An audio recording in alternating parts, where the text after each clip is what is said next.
Findings by Sahara reporters have revealed that securing a second tenure in office didn't come cheap for Professor Yakubu, as he had to part ways with huge sum of money to facilitate his reappointment. Hello everyone, welcome back to our channel. So good to have you guys back here again. Thank you once again for your continuous massive and huge support to this channel. God bless you, my people. Guys, before we go into the news today, please, if you haven't given us a thumbs up, go ahead and give us a thumbs up. Click on the like button and don't forget to subscribe as well. God bless you, my people. It really does mean a lot to us. Yes, we'll go into the news now and grab all of the details.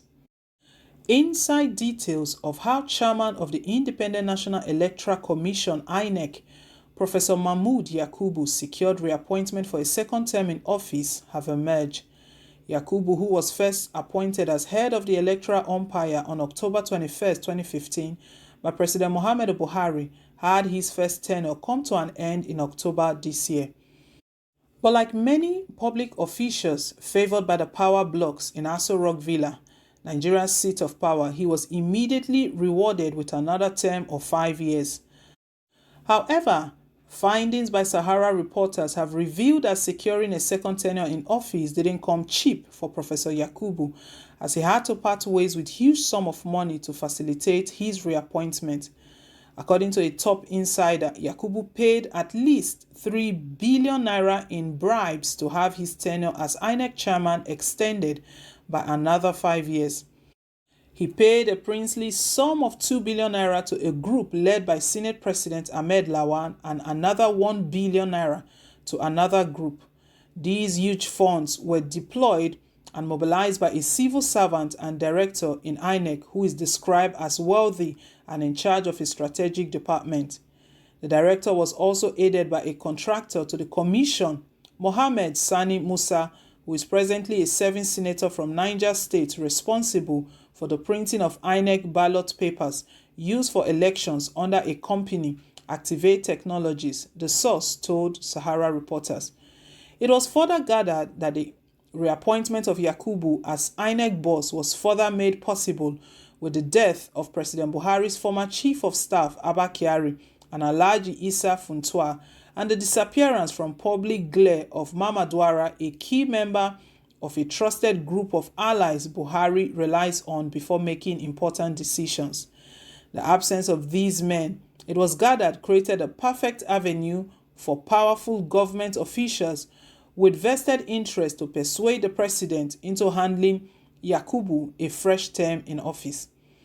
According to the source, the return of Yakubu as INEC boss was part of a larger ongoing tussle among power brokers in the country to have the agency under their firm control ahead of the 2023 general elections, which to a large extent will determine the fate of the ruling All Progressive Congress. There are currently at least 4 power blocks within the APC, all fighting to determine persons to occupy key positions in the agency ahead of 2023. One group is said to be headed by the Senate President Lawan, another by the Attorney General of the Federation and Minister of Justice Abubakar Malami, a third by Deputy Senate President Ovie Omoagege, while the fourth group comprises key individuals in Aso Villa alongside Bola Tinubu's caucus. In the current struggle to take over INEC, the Aso Rock group took the lead very early to outsmart others when they forwarded the names of Mrs. Loretta Onoche as a National Commissioner nominee to replace a South-South candidate, Dr. Mustapha Liki, representing the zone, whose tenure elapsed on November 9th. Unfortunately, Mr. Liki is the INEC chairmanship candidate being sponsored by the Deputy Senate President, Oviamo Gege.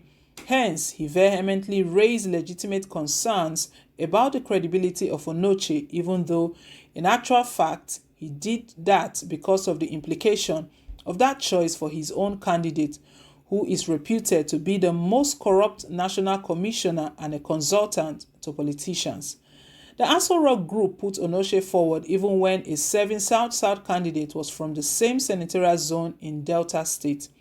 In the haste to extinguish the Deputy Senate President's candidate, they failed to conduct the required on-ground diligence in Delta State. In any event, the action of the ęcūre group also took the Senate President's group by surprise when the letter containing the nomination of the INEC National Commissioner nominee, including Ęcūre, was sent to the Senate President and it was read on the floor of the Senate.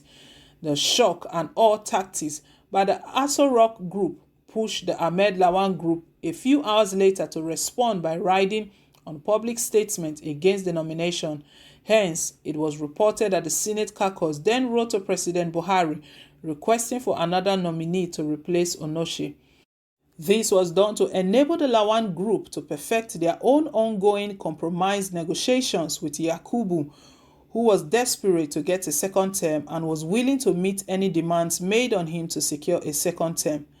To preempt the AGF Malami group that had already penciled their own chairmanship candidate, who is also a professor from the north, the Lawan group moved quickly ahead of the Malami group to get the nod of President Buhari, and immediately Professor Yakubu's reappointment was announced in the media, but no letter to the effect was read on the floor of the Senate. The procedural omission was to checkmate Malami's group that were also going to get an approval from the president. The tragedy of the presidency at the moment is that any group that gets to the president first gets the endorsement. In fact, the recent strategy is to get your nominee for the appointment announced first in the media, to commit the government and then the president's signature on it later.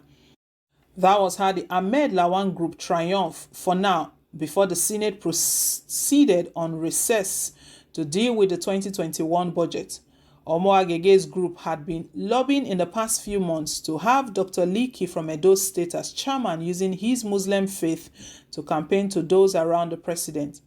Ironically, those who position themselves for the interests of Bola Tinubu have not been able to make meaningful inroads to influence the choice of those to be appointed into the commission. As things stand, electoral integrity and independence of INEC is gone and does not matter in the motivation of any of the contending groups, as this portends as grave danger for democracy in Nigeria, the source disclosed. These developments, according to findings by Sahara reporters, has cast a shadow of doubt over the integrity and fairness of the 2023 general elections under the APC-led federal administration in Nigeria.